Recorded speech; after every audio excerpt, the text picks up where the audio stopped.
wacan oo wanaagsan daawadayaal meel walbood inagala socotaan kusoo dhowaada barnaamij cusub oo taxana inoo noqon doona barnaamijkeenna waxa uu ku saabsan yahay xasan olol jaamac oo ah oday soomaaliyeed oo guursaday gabar jinni ah oo la yidhaahdo aamina suldaan laakiin xasan olol jaamac waxa ay qisadani la yaabka leh ku dhacday oo ay la kulantay sannadii 1948 sheekadaasi xasan olol jaamac marar hore oo dhowr ah ayuu ka sheekeeyey kadib markii uu waraysiyo siiyey qaar ka mid ah warbaahinta dalka Soomaaliya waxa uuna xasan sheegay in naagtaasi jinniga ahi u dhashay 14 caruur ah daawade haddii aad barnaamijka ka heshay fadlan like garee si aynu u soo badino mahadsanid sanadii 2012 xasan olol jaamac oo markaasi jiray da'da 70 ayaa waraysi uu bixiyay isaga oo ku sugan magaalada Hargeysa kaga sheekeeyay bilowgii sheekadii iyo sidii uu u guursaday haweeneydaasi jinniga ah isagoo arrinkaasi ka hadlayana waxa uu ku bilaabay sidan markaan muddo la joogay baa inama waxay ka yimaadeen magaalada la yiraahdo Berbera Axmed waxaan yidhi war xagee ka timaadeen Berbera maxaa ka shaqayn jirteen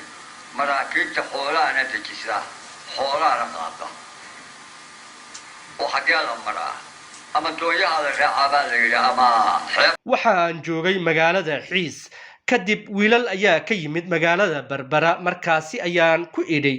maxaad ka shaqaysaan waxa ayna ii sheegeen in maraakiibta xoolaha qaada ay ka shaqayn jireen markaas ayaan ku idhay xagee Berbera loo maraa waxa ayna igu yiraahdeen xeebta ayaa loo maraa ama doon ayaa loo raacaa deedna aniga oo abtigay la jooga deegaanka Xiis ayaan is idhi Berbera u shaqo tag kadib abtigay ayaan u sheegay arrinkii isna waxa uu yiri doonyuhu marka ay yimaadaan ayaan doon kugu dari doonaa waayo barigaasi gawaari ma aynan jirin oo doonyo ama safarro lug ah ayaa Berbera lagu aadi jiray markaas ayaan waxaan ku idhi abtigay waxa aan haystaa safarro aan raaco abtigayna waa yahay ayuu yidhi kadibna dukaan ayuu igeeyey oo uu ii soo iibiyey 2 go' timir sokor iyo bariis aan sahay ka sii dhigto inta aan wadada ku sii jiro isla markaana waxa uu siiyay 2 rubi oo ahayd lacagtii Hindiga ee xilligii gumaystaha dhulkaasi laga isticmaali jiray laakiin waxa xusid mudan in aysan jirin wax safarro ah oo baxayay abtigayna been ayaan u sheegay waayo waxa aan ka cabsanayay in uu iga celiyo safarka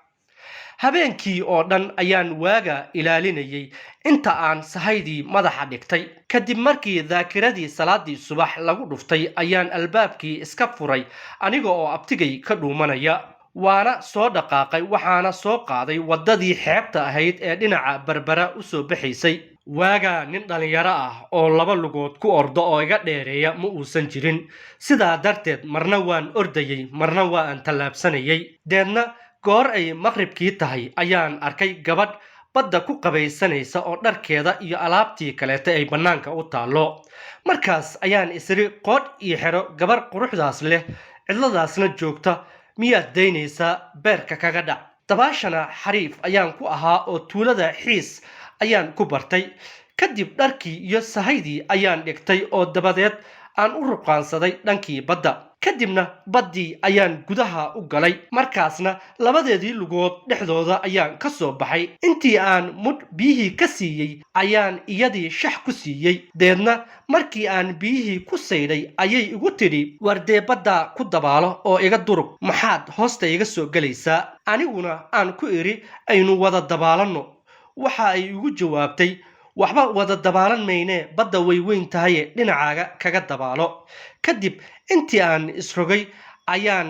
ciribta biyihii ku dhuftay oo aan iyadii ku sayray si aan iyada ugu careysiiyo gabadhii waa ay carootay waxa ayna iqabatay tintii oo biyihii ayay hoos ii gelisay markii aan hal mar cantuugay ayay isii daysay kadibna waxa ay ugu tiri warman badda ayaan kugu dilaa mise waad idaynaysaa anigu ilaan dagaal ayaan doonayay dagaalkii cusboonaaday ayaan ka faa'iideystay waxa aan u soo jeestay in iyada aan la sii dagaalo waxaana ku iri dagaalkaaga ayaan doonayaa teeda kale waxaan moodayay in ay insi tahay ma aanan moodaynin in ay tahay gabar jinni ah weligay jinniyow sheeko kuguma maqal shaahidna kuguma aanan arag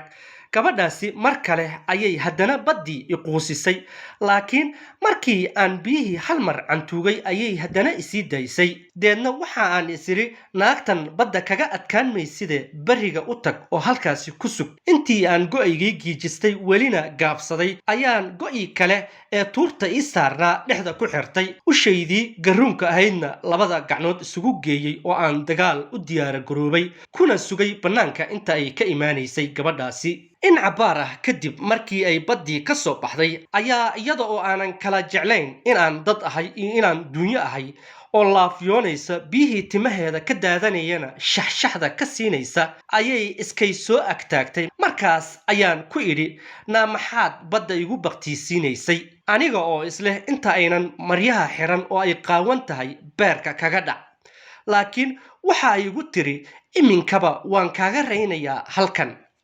markii ay intaasi tidhi ayaan budkii u taagay balse goor ay iga qaaday goor ay lagaday iyo goor ay budkii iga tuurtay toona aniga oo aanan ogayn ayuun baan arkay iyadoo gacmaheedii midna cunaha iiga hayso tan kalena labadaydii gacmood ku haysa laakiin ima aynan ceenjina waxa ay tidhi war ma iska tegaysaa mise kan cad iyo kan madow ayaan ku kala siibaa markii ay intaasi igaadhay ayaan anigu isla hadlay oo aan isidhi war heedhe dadku markay islaayaan waa tii ay isku xiiqi jireen goormaha ayay gabadhani ku lagaday ushiina kaa tuurtay deedna anigoo ama kaagsan ayaan ku idhi naabal idaa waan iska tegayaaye